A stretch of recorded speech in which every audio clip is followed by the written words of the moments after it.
Hey, everybody. I am excited today to get to have a conversation with Stefano. Stefano is a guy who's built something fantastic, sold a website, made a good income, has had a big change to his life, as a member of Project 24, and just doing really cool stuff. So today we're going to spend some time diving in and just kind of finding out what it was that made Stefano who he is. I'm sure it's not just one thing. So we'll try to learn everything that we can from his experience. Stefano, thanks for coming today and just for being willing to take the time to have this conversation. My real pleasure. It's a pleasure to be here with you speaking right now. Well, Stefano, why don't you just start by telling us a little bit about who you are? How did Stefano start? Like, give us a little bit of background about you. I was just a normal guy in Venezuela. I was very addicted to exploring always new things and new knowledge. I didn't go to university. It was never my thing, but I would love to learn nonstop about all sorts of things. I would just spend all day long on the internet investigating, reading books, and trying to educate myself as much as possible. My story, of course, it starts from way before, about all the crazy life events I lived in Venezuela. But let's move on to the biggest turning point, which is 2017, when I left Venezuela. The situation in the country had gotten crazy enough. At that time, the country hit rock bottom. Inflation was climbing on a daily basis at speeds that you cannot even imagine. Okay, like, it's insane. A lot of people, especially those of us who didn't have a strong financial background or something, said, okay, listen, either we go or we starve. Then a lot of us had to just simply go however we could. I was very lucky to have an Italian passport, so I made the choice to go to Italy.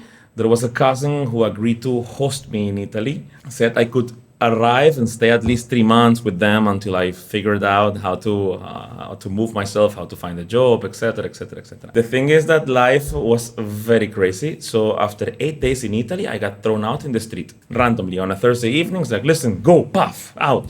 So there I was with 400 euros and a bag in Italy. That's how my story in Europe, or the first world, as it's popularly known, right? Starts. So a random distant acquaintance of my grandmother decided to give me a hand and help me, and gave me a room in the back of a restaurant where I could sleep and put my stuff. It was so hot that I couldn't sleep on the room, so I would just sleep on the beach and use the room as a storage room. From that point on, I started doing a lot of work in the beach, helping the guy.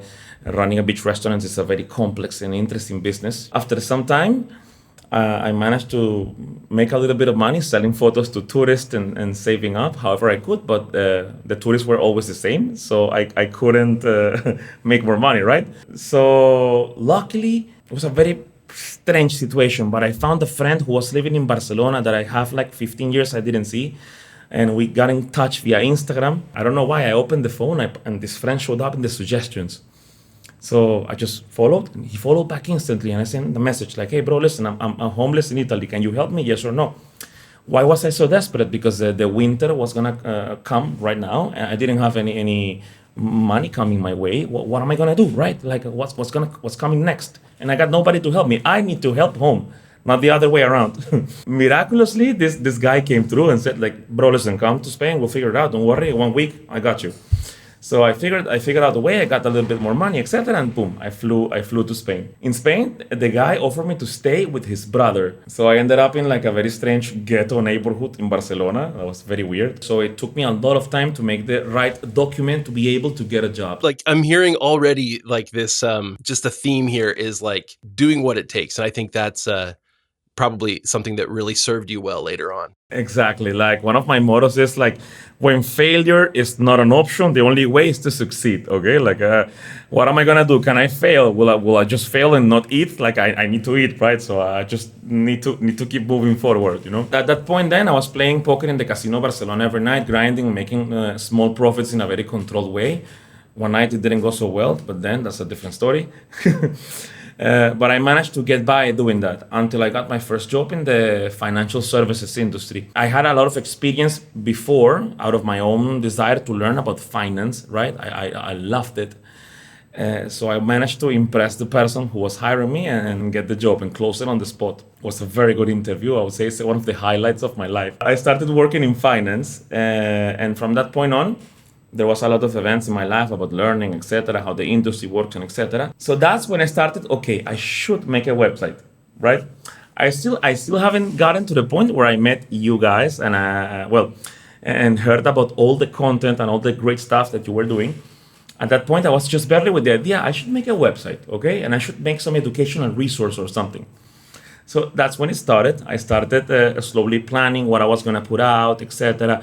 Building a very small, just like a simplified course, which I ended up like giving away. Okay, or I put it on Udemy for like $10, or then just gave it away, and I didn't make much money from it. I believe that the good education shouldn't be expensive. I started doing that, and then I'm like, okay, I should make a website, and then I found your YouTube channel. Right, your YouTube channel proved to be I believe that the most valuable source of information I've ever found online for several reasons. It's something even greater than the quality of content, okay? Because the quality is top.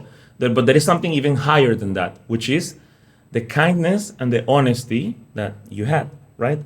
You are here to actually provide good stuff. You're making something very nice at a very good and fair price as well.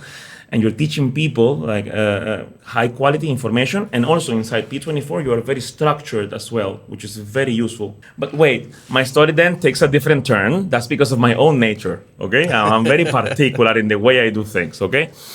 So I'm like, okay, let's launch the website. What am I gonna do? And then I look at WordPress, and that's a very Stefano thing. I look at WordPress and I'm like, nah, I can't. I feel like I'm in a box. So I just started learning how to code, and I just opened this website like W3 Schools, this, the other one, etc. Opened some HTML courses and started learning a bit about programming. And I'm like, after I do it more, I fell in love. So then when the time of launching my website came, I'm like, nah, I'm gonna do it myself. But then I'm like, okay. Then I kept watching more videos, learning about SEO, and I'm like, how can I improve the game? How does it work, etc. Slowly, I end up building my own CMS, okay, a very primitive version of a CMS. And well, I kept working a few other jobs. I became chief marketing officer for a company, etc. Then after that, I left that company and said, okay, I'm in fully in what I'm gonna do. And that's when I became a full Project 24 member at that time.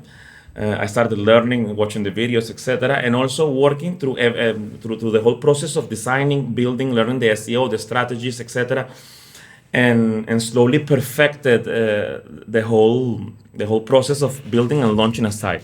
Look, I made a lot of mistakes. It's a miracle still that I managed to succeed, because I did do a lot of mistakes. So miraculously, I don't know how, maybe, well, after I understood why, I managed to succeed and start building some traffic by targeting certain keywords, by going after certain good opportunities I saw there. So the site started growing, the revenue started growing. So then I ended up, after a long time without seeing my family, even though I was helping them and etc., I ended up finally traveling to Venezuela again and reuniting with my mom, my dog, my father. Anyways, I was back and forth between Venezuela and Dubai, and during one of those trips, I'm like, okay, listen, I understand something. I made a mistake. I don't have the capital and the capacity to develop the tradingbible.com, my former website, into what I envisioned. So I understood, okay, listen, with my situation in life, with the funds I have, and not willing to take on investors, right? Because I don't want to end up like a slave. I said, okay, I cannot develop this. That's it. I'm done. I cannot reach higher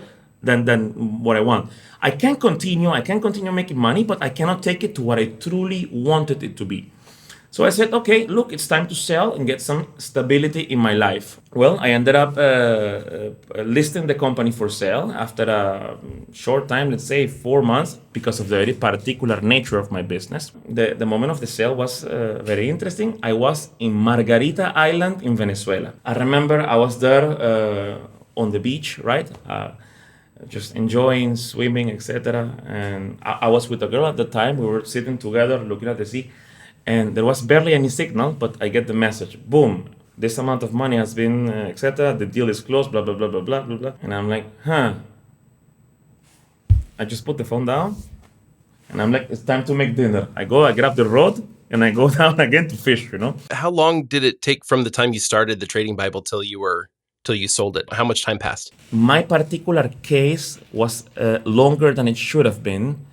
So I started in end of 2019, right?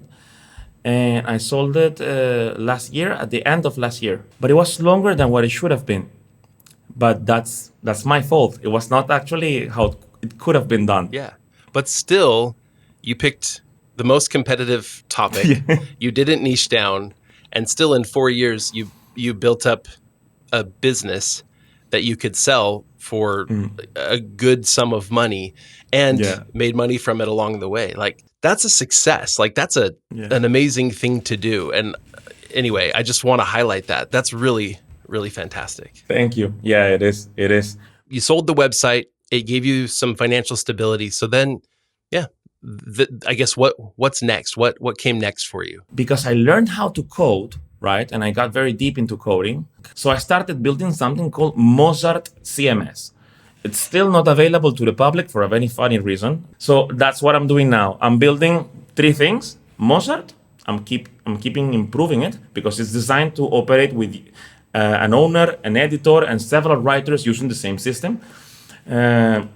I'm building Glofinex, the financial group, and I'm building something called, which is for fun and passion, I Go Venezuela and the I Go network, which is a whole project. So I went to Venezuela, I bought like a Jeep, and then got the drone, etc., all the stuff, and started traveling across Venezuela and filming shots and taking drone photos everywhere and building a tourism website that is very oriented towards exactly pointing out where are the right places to go, why, how, etc., with precise locations. So I got a lot of stuff going on in the back. It's still all very small, very humble, very simple. Let's see how it goes. I'm in the stage of taking it forward. But the real baby on the back, it's Mozart CMS. Content creators need to be thinking of themselves as, entrepreneurs, business owners. We need to treat what we're doing as a business because that's what it is and that's what it's always been. And that's, I think, probably going to be one of the most important things going forward, just given the way the industry is changing, the way information is changing, the way AI is doing what it's doing. Maybe we could talk about that for a minute. What are you seeing? Because you're still in the content space. You're still working on multiple websites. So what are you seeing after these, latest Google updates? And what are your thoughts as we move forward? So Google updates destroyed a lot of websites. Okay, that's for sure. Like everybody took a hit. I took a hit. Everybody took a hit at the given time. The thing is the following, which was going back to what we were discussing before about if you were Google, what would you do? Okay, So the question is, I got 1 trillion websites in the world and I got 10 spots on the first page to show. So how am I going to make that decision, right? How can you make that decision? You see more websites that are very generic, ranking top for whatever it is they do. So to compete, you really got to gain an edge in other areas, okay? And go as specific as possible, okay? And then explore as well different languages. I'm operating, at least in the new project, in 10 languages, included English as well, with a level of specificity that is insane. But why? Because I know that regardless how long is the query and regardless that it brings 5 visitors, there are very 5 profitable visitors, especially with what we know how to do in finance. AI did not kill the game. It made it actually easier for some people, okay? It's just about knowing how to profit. So if we know that you have WordPress and you have AI and Google says, oh God, WordPress and AI, don't let them rank. Then we need to make some changes. We need to say, okay, good. Custom system, AI, editing with a professional writer as well, then to make sure that the content is really amazing. I believe that long-form content is not the way to go. It's a very controversial statement, okay? Some of the blog posts that I had in several websites who were ranking very high had 700 words, but they were very relevant down to the point. It's a $1 trillion answering machine whose job is to provide the most relevant possible answer and who likely wants to take all our jobs as well in the future, but at least now, while they can't, okay, we need to make sure that we are very relevant. Google Analytics 4 and the updates of the level of tracking that they have for user behavior, okay, now there's no running away from the engagement game. Now they know, Stefano went right now to the toilet and opened Google Chrome and continued reading. And then he went to the computer and maybe he drank a coffee and he didn't like the article so much because he scrolled 7 times less. Okay, like now, the level of tracking and engagement will not lie. So to make sure we solve that problem, now we need to be as relevant and as precise as possible. You're right. A lot of people they don't like Google Analytics 4. It's different. They can't find the reports they're used to. But we have so much more information about engagement, about the actual events that are happening with a user when they come to the page. And we can track how a user flows. Like they came in on this page and then they went to this page.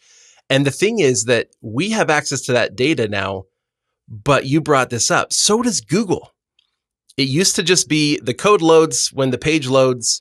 Google knows people came to the page, but even the time on page number was way off because Google only tracked when the page opened, you know? Now Google actually knows. And so scroll behavior also. All of it. So that's got to be feeding back into the algorithm. And so we can't get away with just writing long articles that are full of whether it's fluff or helpful content, but helpful content that's not relevant. We can't get away with that. The days of building crappy blogs are done. Okay, you gotta build brands. Okay, so now you cannot just go and just put whatever out there and make it. No, you need to think about how you build the brand, how you really need to have the long-term vision on how you scale. You need to think about how will you set up partnerships with IKEA, how will you have the affiliate programs, how will you have this, how will you have that, and how will you communicate with your people, what kind of YouTube channel you will have. You need to think about brands now, but the business is still doable, it's still very good. There's still a lot of low competition on many things that are impressively good. Now is the time to follow the recipe much better, be very specific, try to build a brand, try to connect with people, try to think about the long-term vision of things. You cannot just go and slap some WordPress stuff there and put some articles and expect to succeed. Now you're gonna see zero traffic if you do that. I think you're absolutely right. I completely agree. Well, Stefano, I mean, I don't want to take up your whole day, but what is kind of the big takeaway that you'd like people to take away after hearing this? I guess your main advice for people who are either just starting or have been in this for a while, but they're not where they want to be yet. What do you say to someone? In this complicated world, the first thing I would love to leave people with, and that's why I wrote my book and shared my story and did all that I did. First, find your north, okay, of why are you doing things. Okay, you want to make a website. Why? What is the plan? You just want to make money, or do you actually want to do something nice with it and help people? Okay, if you want to help people, then most likely you're going to have a very much better direction and motivation to do what you do. Also, decide what you really want and set up a target. Money gives a marginal level of happiness. For example, you can deposit into me $20 million right now, and it will not honestly increase my happiness marginally, because as a very chill person with a very detached lifestyle, I'm happy in flip-flops on a boat on the sea, just enjoying my life and etc. So you need to really set your target on what you really want. I guess the top thing I would love to leave to people is find the north, find the true purpose, okay? Also, believe in something greater than yourself, right? And don't let the distractions and all the crap that is going on out there take advantage of you. So find a purpose, stay true to it, work hard. Don't let the first world contaminate you and remove the core of the energy you have. Put yourself in positions where you really have no option but to move forward. I love that. So honestly, I believe basically the same thing. It's been the thing that's guided me the most, and that is that, one, like some of the hardest mental health issues that we face often happen in large part because the society that many of us live in is very comfortable. We have a lot of time to get stuck in our heads, and we have very little that we struggle with. It kind of comes back to Maslow's hierarchy of needs, right? If you're worried about where your next meal is coming from, no depression. These higher level needs, like they're just not even there. Your mind isn't even focused on that. I think to your other point about just having your north, your reason, your why, there's a lot of ways people talk about that, but as we reach for these higher level needs, and we reach towards self-actualization, at the very top, which is, if all of your needs are being met and you reach this point where it's like, okay, but you still have a need, and that is self-actualization. If you don't have a north, if you don't have a reason, then you can't ever have that need fulfilled. And so it's impossible. You have to have something that's driving you that is beyond just you internally. And so I think those are critical. If you don't have that, it's going to be really tough. But also, if you don't ever give yourself things to struggle through, then it's also really hard to solve a problem and have it matter, right? It's like, if I don't achieve this, or if I don't solve this problem, I don't know what's going to happen to, next month or even tomorrow, but don't shy away from things just because they're hard. Like, doing hard things is what's going to make you great. We have an opportunity as content creators to shape the world into what we want it to be. So, and I think that's a heavy responsibility that we need to take seriously. Well, Stefano, I really appreciate your time. If people want to learn more, what's the best way for them to find you? Obviously, there's the book, and I think we should all go read your book. I'd love to get more of the details of the story. So Zero to Dubai, we'll make sure we link to that. Anywhere else that you'd like people to go to? I'm being very transparent person. I'm not a content creator, and I have not even given too much thought about being one, right? Yeah. So I got an Instagram with a couple of friends and some people, right? Which is my name, Stefano Treviso. Got LinkedIn as well with my name. And then you have the book on Amazon. But I haven't focused on making social media presence, YouTube videos and this and that and etc. I wrote my book because I wanted to give people something nice, and that's it with my story. But to find me, you can find me on Instagram with @Stefano Treviso. The book is in Amazon, Zero to Dubai. That's it. If you want to reach me, find a way to reach me with my name. With my name, there's a couple articles out there. You can find me. But I'm not a social media presence or something. Right. Yeah. Awesome. Well, you've done some really cool things, and I appreciate you sharing a bit of your story here with us today. Thank you very much. Thank you very much as well, Ricky. And I can't stress this enough. Also, thank you for your great contributions, the extremely amazing channel and business you have built over the last years. I think you have helped so many people. And you are one of the very few people who is actually providing high quality stuff, who is actually helping people. And I'm happy you are doing it in the right way. I'm happy that no guru stuff here, okay? It's like proper high quality stuff, So I'm giving my full recommendation on what you guys are doing because it does help, and I have seen help people and also help myself as well, Well, thank you. That means a lot to hear you say that. So it's a real pleasure. Thank you very much.